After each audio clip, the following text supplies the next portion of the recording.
그리스도인이 됩시다. 신령한 성도가 되자, 이런 주제로 말씀을 전하겠습니다. 한번 옆 사람과 인사합시다. 신령한 성도가 됩시다. 다른 사람하고도 신령한 성도가 됩시다. 오늘 이 시대는 최첨단 과학기술과 AI 인공지능 기술의 발전으로 엄청난 변화를 이루고 있고요, 엄청난 문명의 혜택을 보면서 살고 있습니다. 앞으로는 어디까지 더 발전하고 성장하는지 짐작할 수도 없을 정도입니다. 우뚝우뚝 서 있는 고층 빌딩들과 또 도로 위에 빼곡한 차들이 질주하는 것을 보면서 기술의 향상과 발전, 문명의 발달은 정말 경이롭다라는 생각을 하게 됩니다. 불과 40년 전만 해도 우리나라가 이렇지 않았죠. 번창한 도시의 도로조차도 한산했었습니다. 40년 전 러시아어가 있었습니까? 차가 막혀서 지각했다라고 하는 말은 들어보지도 못했습니다. 시골에서 도시로 한번 나가려면 하루에 두어 차례 들어오는 털털거리는 버스를 기다렸다가 그것을 타고 나가야 했지요. 그렇지 않으면 오리에서 십리를 걸어 나가야 버스를 탈 수 있습니다. 그러나 이제는 시골집에도 집집마다 거의 다 차가 있습니다. 오히려 도시 사람들보다 농촌 시골 사람들이 승용차 더불어 농사짓는 데 필요한 트랙터, 경운기, 거기에다가 화물차까지, 우리나라 농촌이 얼마나 풍요롭고 잘 살게 되었는지 모릅니다. 진화론적으로 보면 세계는 점점 진화되어 가고 있는 거지요. 그 변화 속에 우리 인간은 순응을 하고 또 그에 걸맞는 삶을 살아갑니다. 그러나 성경은 말씀하십니다. 히브리서 11장 3절에 보이는 것은 나타난 것으로 말미암아 된 것이 아니니라. 보이는 것은 나타난 것으로 말미암아 된 것이 아니니라 그럽니다. 무슨 말씀입니까? 보이는 세계가 다가 아니라는 것이죠. 보이는 것은 오히려 보이지 않는 세계의 능력에 의해서 변화되고 만들어져 간다는 것입니다. 그리고 그 안에 엄청난 우리 하나님의 경륜과 은혜가 있고 역사가 있다는 것입니다. 우리 그리스도인들은 이것을 믿습니다. 비록 우리의 눈에 보이는 세상을 보고 그 현실 속에 살아가지만은 여기서 그치지 않고 더 소중한 가치, 그 영원한 것을 깨닫고 그것을 붙잡고 살아갑니다. 그리고 현재만을 보지 않지요. 영혼을 바라보고 영혼을 향해서 달려가는 것입니다. 이 땅에서 살지만은 하나님 나라의 삶을 살고 하늘을 향해 걷고 있는 것입니다. 그리고 내 힘으로 사는 것이 아니라 그리스도인들은 하나님의 능력을 힘입어서 살아가는 것입니다. 이것이 그리스도인들이에요. 이것이 성도예요. 이것이 나예요. 그리고 이 삶은 하나님 안에서 살아가는 신령한 삶인 것입니다. 뭐 신령한 성도가 되자 그러니까 뭐 그냥 병을 고치는 은사를 나타내고 뭐 그냥 보지도 않고 천리 밖에 있는 저 멀리 대전에 있는 뭐 누구를 만나기도 하고 뭐 몇 년 전에 돌아가신 남편을 불러내고 뭐 천국을 갔다 왔니 어쩌니 저쩌고 이런 삶을 살자는 것이 아닙니다. 신령하다고 해서 그렇게 다 신비적이고 미신적인 것이 아니에요. 보이는 세계, 나타나는 세계에서만 보고 사는 것이 아니라 영적인 세계를 살고 더 높은 차원의 삶을 살아가자는 것입니다. 이것을 깨닫는 것이 중요한 겁니다. 이 세상을 살지만은 세상 다른 사람들과 똑같지 않고 다른 차원의 삶을 살며 신령한 삶을 살아가는 것입니다. 이것은 우리 그리스도인들에게 주어진 삶이고 은혜고 축복입니다. 반면에 능력이기도 하고요. 누가 이런 삶을 살 수 있습니까? 누가 이런 삶을 누릴 수 있습니까? 오직 하나님의 백성들 여러분들, 그리스도의 사람들만이 알 수 있고 볼 수 있고 누릴 수 있는 것 아닙니까? 예수님은 이 땅에서 공생의 삶을 사시는 동안 그렇게 사셨습니다. 사람의 힘으로 산 것이 아니라 하나님의 능력을 힘입어서 사셨습니다. 또 그것을 가르치셨어요. 늘 예수님 말씀 속에 있는 하나님의 나라가 있었고 그 나라와 그 일을 먼저 구할 것에 대해서 가르치셨습니다. 이 땅에서 살고 있지만 신령한 세계의 삶을 살 것을 우리 예수님은 가르치셨고 당신이 친히 보여주셨습니다. 오늘 본문의 사도 바울도 바로 그러한 삶을 산 주인공입니다. 율법주의자로서 바리새인으로 살던 그가 다메섹 도상에서 부활하신 예수 그리스도를 만남으로 새로운 차원의 삶으로 살아 들어가게 되었고 그 삶을 누렸고 그 삶을 우리 그리스도인들에게 보여주고 있습니다. 그리스도인들의 신령한 삶의 모습은 어떤 모습일까요? 말 그대로 성도들의 삶에서, 말에서, 인품에서 그리스도의 향기가 나타나야 됩니다. 그리스도의 향기가 뿜뿜 뿜어내는 사람이 신령한 삶을 사는 것입니다. 첫 번째 됐습니다. 예수 그리스도와 십자가만 믿고 살아가는 것입니다. 오늘 본문 2절에서 사도 바울은 고백합니다. 내가 너희 중에서 예수 그리스도와 그가 십자가에 못 박히신 것 외에는 아무것도 알지 아니하기로 작정하였습니다. 이것은 진정으로 신령한 삶의 첫걸음이죠. 우리가 세상과 다르게 살기 위해서는 예수 그리스도와 십자가가 중심이 되어야 합니다. 이것이 중심되지 않고는 신령한 삶을 살 수 없어요. 세상의 일이 먼저고 사람과 물질이 먼저고 예수 그리스도의 십자가는 단지 하나의 취미, 장식품과 같다고 하면 이 세상을 살면서 신앙도 하나의 장식품에 불과합니다. 장식품이니까 아무런 힘도 영향도 능력도 없는 것입니다. 그러나 예수 그리스도와 십자가가 중심이 되면 우리는 다른 가치와 다른 차원의 삶으로 들어가게 되는 거예요. 사도 바울은 정말 많은 것을 배운 사람이고 많은 것을 가진 사람이었습니다. 신분적으로 그는 히브리인 중에 히브리인이요 베냐민 지파요, 학벌로는 유명한 가말리엘 문화생이었습니다. 최고의 학벌을 갖고 있는 사람이었습니다. 뿐만 아니라 율법에도 능했고 철학과 역사, 세상 지식에 탁월한 사람이었습니다.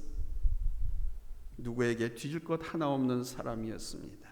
그런 그가 빌립보서 3장에서는 예수 그리스도를 위해서 그 모든 것을 다 해로 여기고 모든 것을 배설물로 여기고 이제 그리스도 안에서 자기는 다시 새롭게 발견되려 한다, 이렇게 말하고 있습니다. 오늘 본문에서는 오직 예수 그리스도와 그분의 십자가 외에는 아무것도 알지 않겠다고 합니다. 왜 그렇습니까? 하나님의 은혜와 구원의 생명이 바로 예수 그리스도 십자가 안에 있기 때문이라는 거예요. 아멘.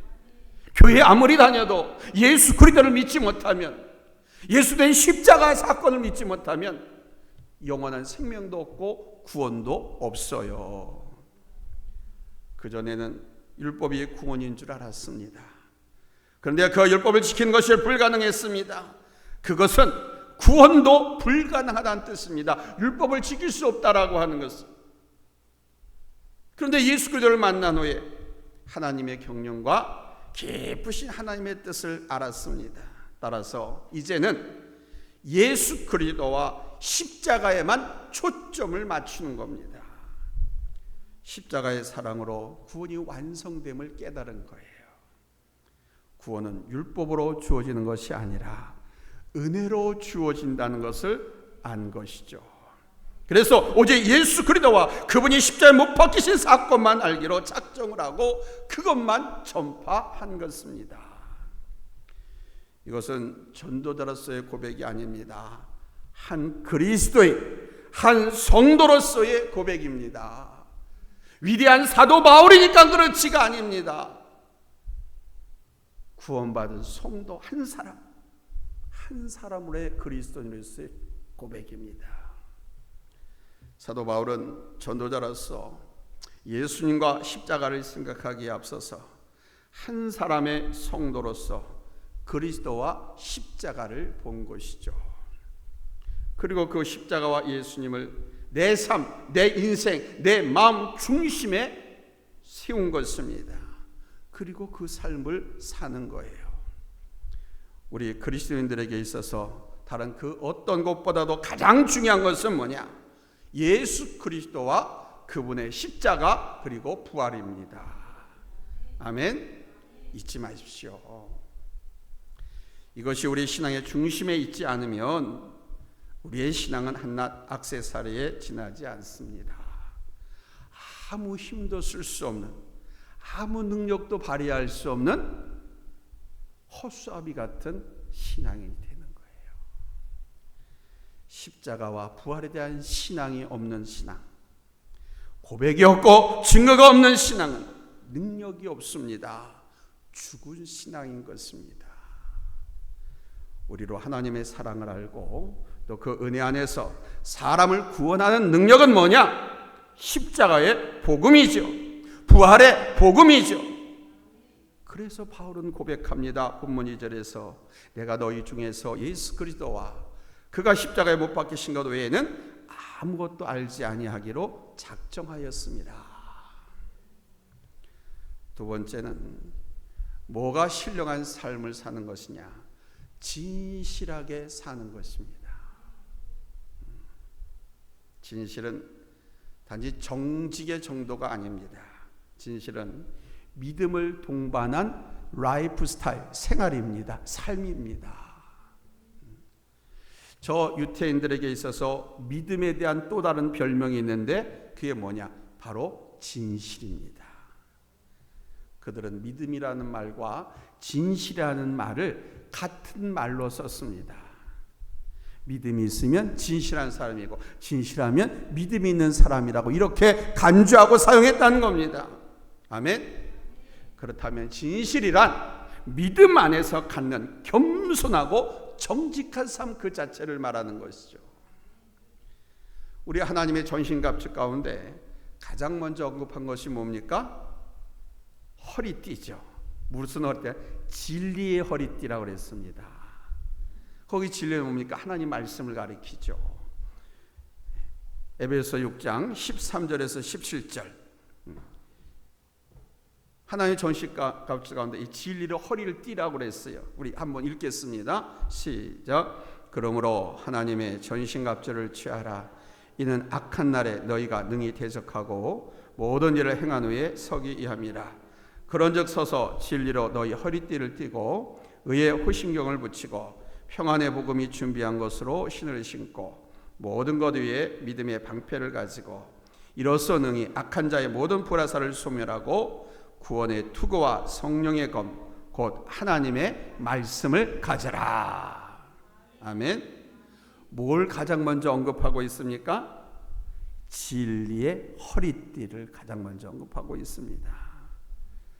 사람 몸에서 이 허리의 역할이 매우 중요하지요. 몸을 세우고 물건을 들고 힘을 쓰는 것, 이 모든 것은 이 허리 힘에서 시작합니다. 허리가 약하면 제대로 서 있을 수도 없고요, 앉아 있을 수도 없습니다. 그리고 걸을 수도 없고 뛸 수도 없고 물건을 들거나 일을 할 수도 없어요. 허리가 아프면, 허리를 다치면. 군인에게 있어서는 허리가 약하면 군장을 메고 총을 쏠 수도 없고 전쟁터에 나가서 싸울 수도 없어요. 허리띠는 이 몸 전체를 붙잡아주고 단단하게 설 수 있게 해주는 힘입니다. 그런데 그 허리띠를 무슨 허리띠라고 그랬습니까? 진리의 허리띠라고 그랬습니다. 정확하게 번역하면 진실의 허리띠입니다. 그 진실한 삶이 영적인 삶을 살아가게 하는 가장 기본이고 힘이라는 것이죠. 아멘. 부부 간에도 가정에서도 진실해야 돼요. 부모와 자녀 간에도 진실해야 돼요. 직장의 사업자에 진실해야 돼요. 교회에서도 진실해야 돼요. 그리스도인은 어디서나 앉으나 서나 일어서나 눕거나 항상 진실해야 됩니다. 이 진실로 무장되어 있어야 돼요. 그 진실이 뭡니까? 하나님의 말씀. 할렐루야. 이 진실이 우리로 하여금 영적인 삶, 신령한 삶을 살아가게 하는 원동력인 것입니다. 사도 바울에게 바로 이런 진실함이 있었습니다. 오늘 본문 3절에 보면 그가 이렇게 고백하지요. 내가 너희 가운데 거할 때에 약하고 두려워하고 힘이 떨었노라 그럽니다. 사도 바울이 고린도 교회 성도들 앞에 설 때에 본인 스스로 가졌던 감정과 모습을 그렇게 표현하고 있는 겁니다. 비록 사도였지만 그곳 사람들은 어떻게 생각하고 있는지 모르잖아요. 어떤 가치관과 어떤 방법으로 살아가는지 하나님의 종이라고 하지만 아직 모릅니다. 저도 이런 10년, 20년, 거의 30년 가까이 지낸 분도 있지만 매일같이 먹고 자고 같이 살지 않으니까 어떤 생각을 갖고 어떻게 살아가는지 잘 모르잖아요. 그런데 얼마 안 됐는데 어떻게 주의 종이 사도 바울이 그 교회 성도들의 가치관과 삶의 모습을 다 알 수 있겠어요.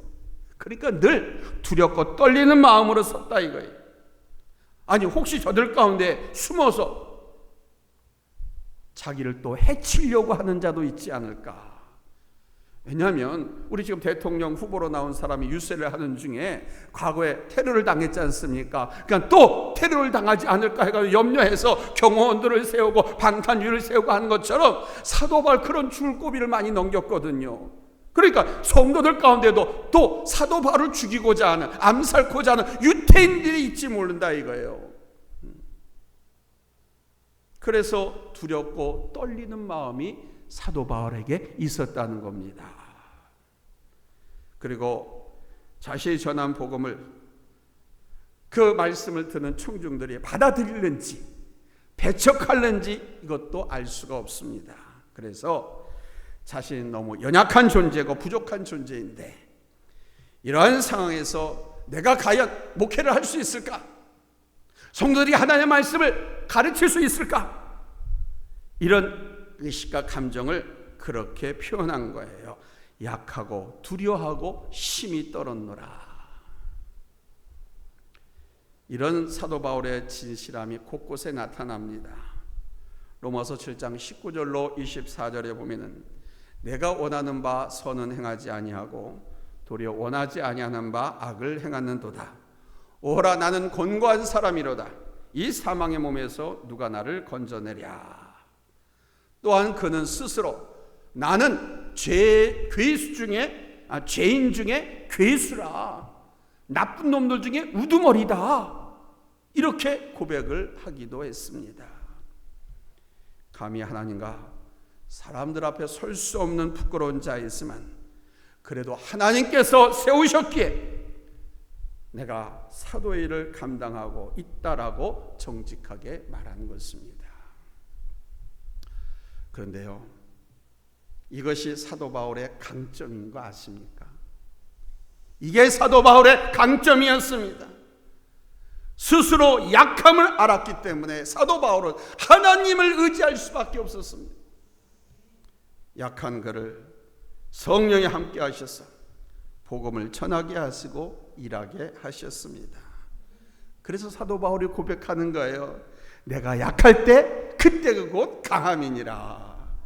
내가 이렇게 약하고 부족하지가 하나님 앞에 기도하니까 하나님의 성령께서 나를 굳세게 하시고 담대하게 하시고 강하게 하시고 말씀을 잘 증거하게 하시고 하나님의 이적도 나타나게 하시고 약할 때 오히려 하나님의 은혜로 하나님의 능력을 힘입어서 감당했다는 것이죠. 이것이 그의 진실입니다. 하나님 안에서 살아가는 신령한 삶의 방법입니다. 하나님은 교만한 자를 물리치고 겸손하고 진실한 사람에게 은혜를 베푸시고 역사하십니다. 우리가 성도로서 능력 있게 살기 위해선 진실해야 합니다. 그리스도인으로서 능력 있게 살기 위해서는 진실해야 합니다. 하나님, 나는 죄인입니다. 나를 불쌍히 여겨주십시오. 하나님이 나를 도와주시지 않으면 나는 아무것도 할 수 없습니다. 하나님, 나를 도와주세요. 하나님이 힘주시지 않으면 나는 이거 감당할 수가 없습니다. 하나님 힘주세요. 솔직하게 고백할 수 있어요. 그러면 우리 하나님께서 그런 정직한 진실한 나를 붙드셔서 여러분 강하게 하시는 줄로 믿습니다. 할렐루야. 베드로 사도가 오순절 성령 강림 후에 복음을 전할 때 사도 베드로의 복음을 듣는 사람들이 마음이 막 찔렸습니다. 하나님의 말씀이 막 후벼파는 거예요. 저 어떤 교회 장로들처럼 목사가 나 들으라고 나 때리는 소리를 하네, 나 설교 그렇게 듣지 않고 복음을 전하는데 막 찔리는 거예요. 잘못을 지적하니까 그러면 내가 하나님께 저주를 받고 내가 망할 수밖에 없는데 우리가 어떻게 해야 됩니까? 어떻게 해야 됩니까? 큰일 났다 큰일 났다 하면서 베드로한테 그럼 우리가 어떻게 해야 살겠느냐라고 여쭙게 됩니다. 그때 베드로가 말했습니다. 사도행전 2장 38절에 너희가 각각 회개하여 각각 예수 그리스도의 이름으로 세례를 받고 죄 사함을 받으라. 그리하면 성령의 선물을 받으리니. 아멘. 진실할 때, 진실하게 회개할 때 여러분 성령의 역사가 나타나는 것입니다. 그게 성령의 역사 안에 살아가는 사람이 신령한 삶을 사는 거예요. 신령한 삶, 신령한 그리스도인이 되는 거 뭐 어렵지 않지요?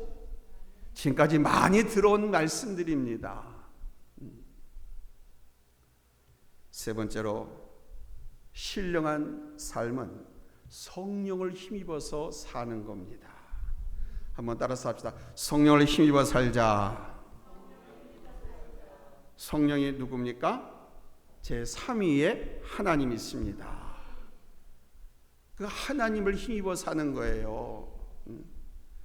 사람은요, 자기 스스로의 능력으로 한다고 생각하면 교만해집니다. 내가 말을 잘해서, 내가 일을 잘해서, 내가 리더를 잘해서, 나에게 탁월한 능력과 기술이 있어서 이렇게 생각하면 100% 교만해집니다. 이 교만에 빠지는 순간 그는 하나님이 필요 없지요. 내가 다 할 수 있는데 하나님은 필요해. 근데 자기가 할 수 있는 것은 지극히 한정된 것에 불과하고 보는 한정된 것을 할 수 있는 것을 가지고 모든 걸 다 할 수 있다라고 착각을 합니다. 그래서 하나님이 필요 없어요. 하나님의 인도, 지혜도 필요 없습니다. 따라서 그런 사람은 기도도 하지 않고 말씀 앞에 서지도 않습니다. 교회가 필요 없습니다. 하나님이 필요 없습니다. 그러나 내가 할 수 있는 것이 아니고 성령의 도심을 통해서 하는 것이라는 믿음으로 하면 겸손하게 여러분 하나님을 의지하고 하나님께 의뢰하게 되는 것이죠. 기도하게 되고요. 하나님 말씀 드리려고 나오게 되고요. 말씀대로 살아보려고 발버둥을 치는 겁니다. 사도 바울이 이렇게 고백했습니다. 오늘 본문 4, 5절입니다. 내 말과 내 전도함이 설득력 있는 지혜의 말로 하지 아니하고 다만 성령의 나타나심과 능력으로 하여 너희 믿음이 사람의 지혜에 있지 아니하고 다만 하나님의 능력에 있게 하려 함이라 그랬습니다. 사실 사도 바울이 전도할 때 그의 언변은 그렇게 탁월하지 않았습니다. 고린도 교회 성도들이 사도 바울에 대해서 여러분 어떻게 평가한 줄 압니까?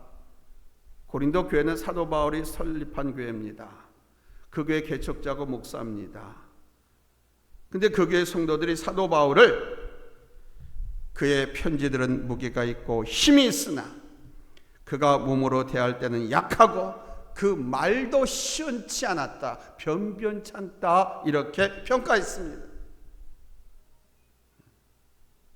사람들이 볼 때 바울이 말하는 것은 어느 웅병가보다도 뛰어나지 못했습니다. 당시의 웅병가들, 많은 변론가들이요 도시를 막 순회하고 다니면서 말싸움을 했습니다. 말싸움.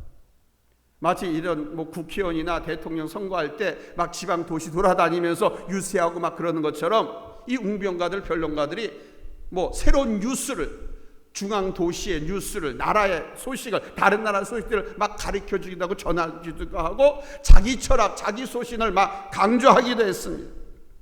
그렇게 해서 돈을 벌었어요.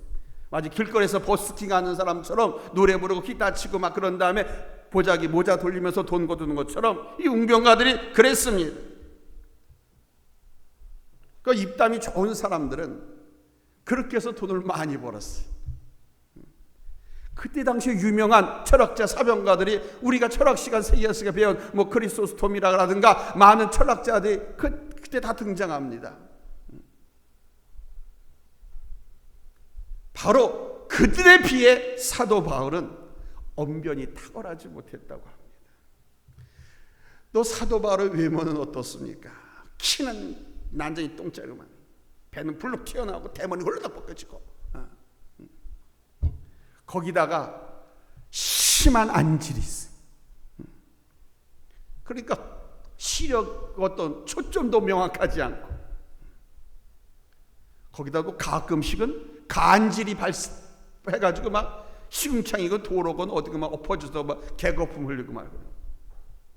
그러니까 사도 바울에게는 사람이 흠모할 만한 매력적인 건 하나도 없었어요. 그런데 그의 복음에는 능력이 있었습니다. 그가 전한 복음에는 역사하는 힘이 있었습니다. 데살로니가 사람들은 이 사도 바울의 말을 하나님의 말씀으로 받아들였습니다. 그래서 그 짧은 기간 안에 교회가 든든히 서갔습니다. 여기서 중요한 것은 뭐냐? 사도 바울은 성령의 능력과 큰 확신으로 사역했다는 것입니다. 아멘. 전 여기서 도전을 받는 거예요. 그래, 저는 말 좀 하면 아구가 아파가지고 말을 못하겠더라고요. 그래서 그래, 잘하지 못하니까. 어떤 사람들은 입만 열면 술술술술 아주 재미나게 나 입담이 좋은지, 그런 목사님이 참 많습니다. 저는 부흥회 가거나 다른 교회 설교하러 가면은요, 한번 갔다가 너무 힘들다고 늘 말씀드리잖아요. 근데 어떤 목사님은 즐겨 오히려 다른 교회 가면은요, 가가지고 설교 하루 3차례 하고요, 그 남은 시간에 나는 피곤해가 지쳐가지고 숙소에 들어와서 다음 시간 설교 준비하고 기도하고 쉬는데, 이 목사님들은 볼링 치러 가고 등산도 가고 낮 시간에 놀러 가기도 하고, 워낙 입담이 좋으니까 그걸 즐겨. 여자들이 말을 넣어서 스트레스를 푸는 것처럼 아주 그런 운병가들, 언사들이 많다니까요. 근데 저는 그런 은사가 없어. 너무 힘들어. 그래서 사도 바울처럼 성령의 능력과 큰 확신으로 그냥 있는 힘껏 외치는 거예요. 할렐루야. 데살로니가전서 1장 5절입니다. 이는 우리 복음이 너희에게 말로만 이른 것이 아니라 또한 능력과 성령과 큰 확신으로 된 것입니다. 아멘. 무슨 말입니까? 내가 하는 것이 아니라 성령의 능력으로 한다. 아멘. 그러니까 성령의 능력으로 한다는 것은 하나님의 능력으로 한다는 거 아닙니까? 성령이 하나님이 제3위의 하나님이니까. 이 의식과 성령의 능력을 힘입어 일하는 사람은 여러분 성령을 의지하고 성령께 의뢰할 수밖에 없는 줄로 믿습니다. 여러분 그렇게 의지할 때 성령께서 함께 하시잖아요. 역사가 있잖아요. 아멘. 사랑하는 성도 여러분, 그리스도인들은 이 세상에 살지만 다른 차원의 삶을 사는 사람들입니다. 목사만 그런 것이 아니라 우리 한 사람 한 사람이 교회라고 그랬잖아요. 예수님께서 여러분을 위해서 십자가에 달려 돌아가셨다고 그랬잖아요. 여러분을 위해서, 여러분의 축복을 위해서 부활하셨다고 했잖아요. 아멘. 바로 여러분들은 이 세상에 살지만 다른 차원의 삶을 사는 사람들이라는 거예요. 세상 사람들은 보이는 것만 보고 살지만 우리들은 보이지 않는 세계를 바라보면서 삽니다. 세상 사람들은 땅의 것을 살지만 우리는 하늘의 삶을 살고요. 저들은 현재의 삶을 살지만 그리고 끝이면 끝이라고 생각하지만 우리는 영원을 삽니다. 영원을 희망합니다. 저들은 육신의 삶을 살지만 우리는 신령한 삶을 사는 사람들입니다. 예수 그리스도와 십자가에 못 박히신가 부활을 바라보며 사는 삶이 바로 신령한 삶인 거예요. 이것이 하나님께서 이 땅에서 우리 성도들에게 주신 하나님의 은혜요 선물입니다. 믿습니까? 믿습니까? 여러분, 이 삶을 지키시기 바랍니다. 이 삶을 누리시기 바랍니다. 그리할 때 여러분 신령한 능력 있는 그리스도인의 삶이 되는 거예요. 말과 지혜로가 아니고 신령한 삶의 능력으로 해야 역사가 있습니다. 아멘. 이 삶의 원리를 가지고 신령하고 능력 있게 살아가는 성도들이 되시기를 예수님의 이름으로 축원합니다. 할렐루야. 기도하겠습니다.